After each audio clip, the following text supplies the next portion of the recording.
जय हिंद दोस्तों। बैठे बैठे क्या करेंगे, करना है कुछ काम। शुरू करते हैं सामाजिक धार्मिक सुधार आंदोलन ले हरि का नाम। ठीक है दोस्तों, बचपन में नहीं पढ़ते थे तो हम लोग मतलब पढ़ाई लिखाई से मतलब नहीं था, कुछ भी से मतलब नहीं था, तो कहते थे बैठे बैठे क्या करेंगे, करना है कुछ काम। आज शुरू करो अंतराक्षी ले हरि का नाम। अंतराक्षी शुरू कर देते, लेकिन अब जिम्मेवारी है भाई।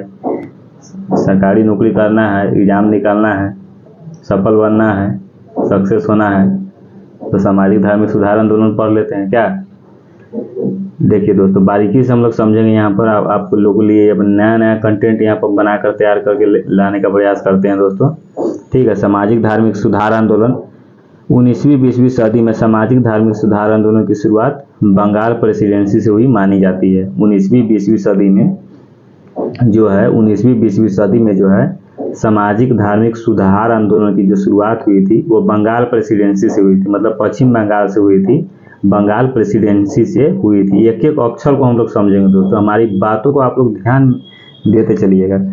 जो है इसकी शुरुआत बंगाल प्रेसिडेंसी से हुई मानी जाती है, और इसकी शुरुआत करने का श्रेय जो है राजा राम मोहन राय को जाता है। 19वीं-20वीं सदी में सामाजिक धार्मिक सुधार आंदोलन की शुरुआत बंगाल प्रेसिडेंसी से हुई मानी जाती है, और इसकी शुरुआत करने का श्रेय राजा राम मोहन राय को जाता है। राजा राम मोहन राय को शुरुआत करने का श्रेय जाता है, मतलब वही शुरुआत करने का मतलब श्रेय उन्हीं को दिया जाता है। यही कारण है कि राजा राम मोहन राय को नव जागरण का अग्रदूत, यही कारण है कि राजा राम मोहन राय को नव जागरण का अग्रदूत और नव प्रभात का तारा, सुधार आंदोलन का पिता, देखिए यही कारण है कि राजा राम मोहन को देखो कितना उपाधि दिया गया है।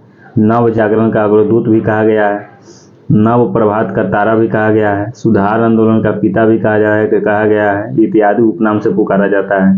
मतलब ये सब संज्ञा दिया गया है, राजा राम मोहन राय को ये सब उपाधि दिया गया है। ठीक है, 19वीं सदी का सामाजिक धार्मिक सुधार आंदोलन नारी केंद्रित था, तो वही 20वीं सदी की नारी केंद्रित था। मतलब 19वीं सदी का सामाजिक धार्मिक सुधार जो आंदोलन था वह नारी केंद्रित था, नारी पर ज़्यादा बल दिया गया। तो वही 20वीं सदी का सामाजिक धार्मिक सुधार आंदोलन क्या था, निम्न जाति केंद्रित था। वही 20वीं सदी का जो सामाजिक धार्मिक सुधार आंदोलन है निम्न जाति केंद्रित था। ठीक है, राजा राम मोहन राय के बारे में अब थोड़ा हम लोग देख लेते हैं। राजा राम मोहन राय राजा राम मोहन राय का जो जन्म है 1772 ईस्वी में बंगाल प्रेसिडेंसी के राधानगर में हुआ था। राजा राम मोहन राय का जन्म 1772 ईस्वी में बंगाल प्रेसिडेंसी के राधानगर में हुआ था। इसके पिता रमाकांत राय और माता तारिणी देवी थी। इनके पिता रमाकांत राय और माता तारिणी देवी थी। ठीक है, इनके पिता जो है रमाकांत राय थी और माता तारिणी देवी थी। राजा राम मोहन राय मुगल बादशाह अकबर द्वितीय के समकालीन थे। राजा राम मोहन राय क्या थे, मुगल बादशाह जो है अकबर द्वितीय के समकालीन थे। अकबर द्वितीय ने इन्हें राजा की उपाधि प्रदान की, और अकबर द्वितीय ही इन्हें क्या राजा कहकर पुकारा, मतलब राजा की उपाधि प्रदान की। ठीक है, अकबर द्वितीय को पेंशन की पैरवी को लेकर राजा राम मोहन राय इंग्लैंड लंदन गए हुए थे। देखिए, अकबर द्वितीय ने इन्हें राजा की उपाधि प्रदान की, तो भाई राजा राम मोहन राय भी खुश हो गए कि हमको राजा की उपाधि प्रदान की है, तो कम से कम इनके लिए भी कुछ कर दे। तो अकबर द्वितीय के पेंशन के पैरवी को लेकर राजा राम मोहन राय देखिए कहाँ चले गए, इंग्लैंड लंदन चले गए थे पैरवी करने। बताइए, राजा राम मोहन राय ब्रिटिश कंपनी के अधीन सेवा दिए थे। राजा राम मोहन राय ब्रिटिश कंपनी के अधीन सेवा दिए थे, ब्रिटिश कंपनी के जो है अधीन सेवा दिए थे। ठीक है, वे जॉन डिग्वी के दीवान के तौर पर काम किए थे। जो जॉन डिग्वी है उसके दीवान के तौर पर काम किए थे। बहुत ही अच्छा दोस्तों यहाँ पर है, और ये पढ़ लीजिएगा, जितना हम बता रहे हैं बहुत फायदा करेगा आपको। राजा राम मोहन राय के बारे में तो आप समझ जाएंगे कम से कम। क्या, वे जॉन डिग्वी के दीवान के तौर पर काम किए हैं। राजा राम मोहन राय ने मूर्ति पूजा का विरोध किया। राजा राम मोहन राय देखिए जहाँ जहाँ हम लोग टिक लगाए हुए हैं वो भी आप भी लिखते चलिएगा, वहाँ पर अंडरलाइन कर लीजिएगा। ये लाइन में क्या इंपॉर्टेंट है कि राजा राम मोहन राय मूर्ति पूजा का विरोध किया।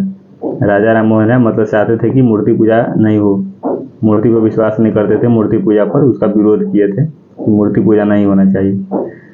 देखिए सबका सब मत है, इनका मन है कि मूर्ति पूजा होना ही नहीं चाहिए।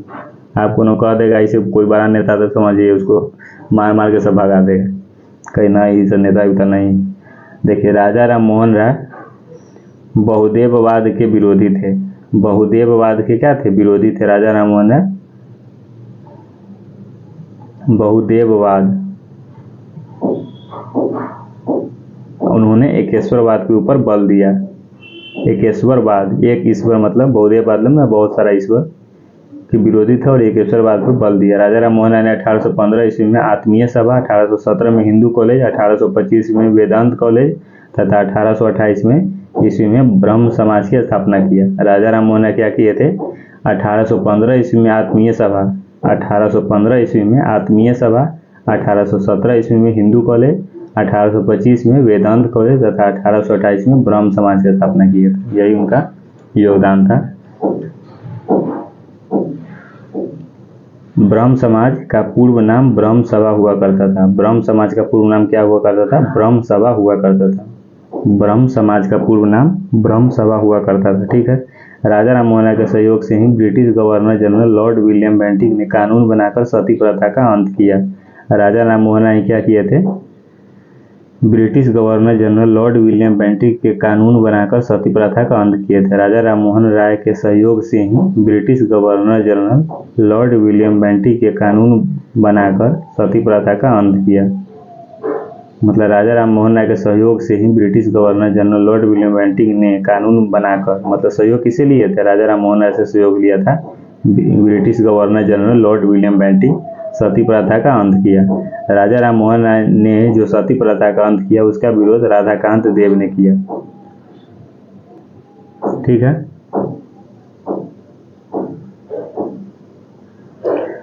राजा राम मोहन राय जो सती प्रथा का अंत किया इसका विरोध कौन कर दिया? राधाकांत देव ने किया। राजा राम मोहन राय का निधन इंग्लैंड के ब्रिस्टल नामक शहर में 1833 ईस्वी में हुआ था। राजा राम मोहन राय का जो निधन है इंग्लैंड के ब्रिस्टल नामक शहर में 1833 ईस्वी में हुआ था। राजा राम मोहन राय का जो निधन है इंग्लैंड में हुआ था, ब्रिस्टल नामक शहर में, तो वो 1833 ईस्वी में हुआ था राजा राम मोहन राय का निधन। उनके निधन होने के बाद रामचंद्र विद्या वागीश ने ब्रह्म समाज को नेतृत्व को संभाला था। निधन होने के बाद रामचंद्र विद्या वागीश ने ब्रह्म समाज के नेतृत्व को संभाला था। ठीक है। तत्पश्चात देवेंद्र नाथ टैगोर ने ब्रह्म समाज के नेतृत्व को संभाला। उसके बाद देवेंद्र नाथ टैगोर ने ब्रह्म समाज के नेतृत्व को संभाला। ठीक है। उन्होंने 1839 ईस्वी में तत्वबोधिनी नामक सभा संगठन की स्थापना की है। उन्होंने 1839 ईस्वी में तत्वबोधिनी सभा नामक संगठन की स्थापना किया। इस संगठन को लोकप्रिय बनाने के उद्देश्य से तत्वबोधिनी नामक पत्रिका देवेंद्र नाथ टैगोर ने निकाला। और इस संगठन को क्या किया? लोकप्रिय बनाने के उद्देश्य से तत्वबोधिनी नामक जो है पत्रिका देवेंद्र नाथ टैगोर ने निकाला।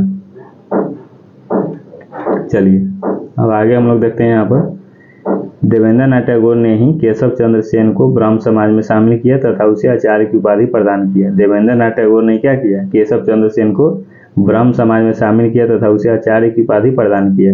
देवेंद्र नाथ टैगोर यह चाहते थे कि ब्रह्म समाज की विचारधारा सिर्फ भारत तक सीमित रहे। देवेंद्र नाथ जो था यह चाहता था कि ब्रह्म समाज की जो विचारधारा है वो भारत तक सीमित रहे, विदेश में न जाए, दूसरा देश में।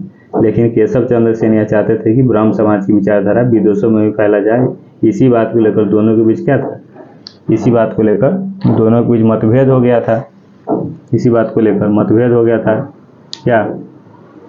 अब आगे हम लोग देखते हैं। हो गया। और फिर 1866 ईस्वी में ब्रह्म समाज में पहली बार विभाजन हो गया, मतभेद हुआ था। 1866 में विभाजन हो गया। दो ब्रह्म समाज बने थे, एक भारतीय ब्रह्म समाज, एक दूसरा आदि ब्रह्म समाज। देखिए यहाँ पर दो ब्रह्म समाज बन गया, एक भारतीय ब्रह्म समाज बना था और दूसरा आदि ब्रह्म समाज बन गया। ठीक है। भारतीय ब्रह्म समाज का नेतृत्व केशव चंद्र सेन हुए, वही आदि ब्रह्म समाज के नेतृत्व करता देवेंद्र नाथ टैगोर हुए। दुनिया के कोनो एग्जाम में टॉपिक से पूछ देगा राजा राम मोहन राय से सती प्रथा से, तो पूछा नहीं छूटेगा, इसका गारंटी देते हैं। कोनो जीके जीएस को जनरल कंपटीशन के कोनो एग्जाम में भारतीय ब्रह्म समाज के नेतृत्व करता केशव चंद्र सेन हुए, तो वही आदि ब्रह्म समाज के नेतृत्व करता देवेंद्र नाथ टैगोर हुए। भारतीय ब्रह्म समाज के नेतृत्व करता केशव चंद्र सेन हुए, तो वही आदि ब्रह्म समाज के नेतृत्व करता देवेंद्र नाथ टैगोर हुए। आचार्य केशव चंद्र सेन के सहयोग से 1872 में नेटिव मैरिज एक्ट पारित हुआ। आचार्य केशव चंद्र सेन के सहयोग से 1872 में नेटिव मैरिज एक्ट पारित हुआ, जिसके तहत लड़का और लड़की के विवाह का न्यूनतम उम्र निर्धारित किया गया। लड़का और लड़की के विवाह के क्या किया गया? न्यूनतम उम्र निर्धारित किया गया। लड़की के विवाह का न्यूनतम 14 वर्ष तथा लड़का के विवाह का न्यूनतम 18 वर्ष निर्धारित किया गया। मतलब लड़की के विवाह का न्यूनतम 14 वर्ष और लड़का को 18 वर्ष। अभी कितना है? अभी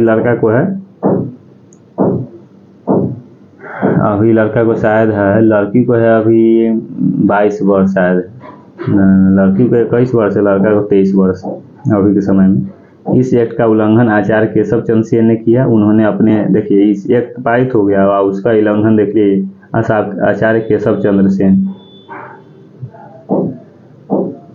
देखिए देवेंद्रनाथ टैगोर इधर है, देखिए ब्रह्म समाज में नेतृत्व केशव चंद्र सेन में, वही आदि ब्रह्म सिंह नेतृत्व करते, यही नेतृत्व किया था, यही देख लीजिए उल्लंघन कर दीजिए। इस एक्ट का उल्लंघन आचार्य चंद्र केशव सेन ने, उन्होंने 12 वर्ष की पुत्री का विवाह कूच बिहार के राजकुमार से करवाया। देख लीजिए 12 वर्ष की बेटी को विवाह करा दिया, बोला 14 वर्ष में कानून था कि 14 वर्ष से कम का नहीं होना चाहिए, तो 12 वर्ष का विवाह करवा दिया कूच बिहार के राजकुमार से, जिस कारण 1878 में भारतीय ब्रह्म समाज विभाजित हुआ और साधारण ब्रह्म समाज अस्तित्व में आया। जिस कारण 1878 ईस्वी में भारतीय ब्रह्म समाज विभाजित हुआ, जिस कारण क्या हुआ, भारतीय ब्रह्म समाज विभाजित हुआ और साधारण ब्रह्म समाज अस्तित्व में आ गया।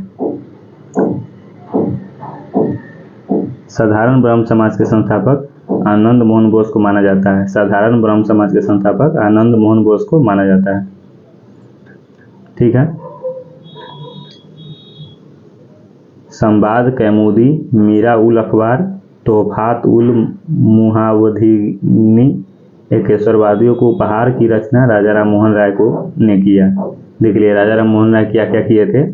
संवाद कैमुदी, मीरा उल अखबार, तोहफात उल मुहावधिनी, एकेश्वरवाद के उपहार, एकेश्वरवादियों को उपहार की रचना राजा राम मोहन राय ने किया। देख लिए राजा राम मोहन राय के बारे में इतना पर्याप्त जानकारी आपके लिए है। कोई भी एग्जाम हो, जनरल कंपटीशन का, सभी एग्जाम में अगर पूछेगा क्वेश्चन तो इससे बाहर नहीं जाएगा, पर्याप्त है आपके लिए। इतना आप लोग कवर कर लीजिएगा दोस्तों। कैसा लगा इस प्रकार का वीडियो, ये जो अभी पेपर बता रहे हैं, पहले बताते थे स्क्रीन रिकॉर्डिंग होता था, स्क्रीन पर बताते थे, अभी पेपर पर हाथ दिख रहा होगा। ठीक है, पेन उन है पूरा, तो पेपर पर बता रहे हैं। तो ये वाला कैसा लगा आप लोगों को? पूरा एक एक टॉपिक को हम लोग समझते रहेंगे। अगला टॉपिक अब दूसरा देखेंगे, आर्य समाज है, तो अगले क्लास में देखेंगे। पहले आप लोग का रिएक्शन देख लेते हैं कि इस प्रकार के वीडियो आप लोग को पसंद आता है कि नहीं आता है, इस प्रकार से लेक्चर आप लोग को पसंद आ रहा है कि नहीं आ रहा है, वो थोड़ा देख लेते हैं। उसके बाद अगला टॉपिक और बढ़ेंगे। ठीक है दोस्तों, प्रवचन हो गया खत्म आज का। जय हिंद, मिलते हैं नेक्स्ट क्लास में।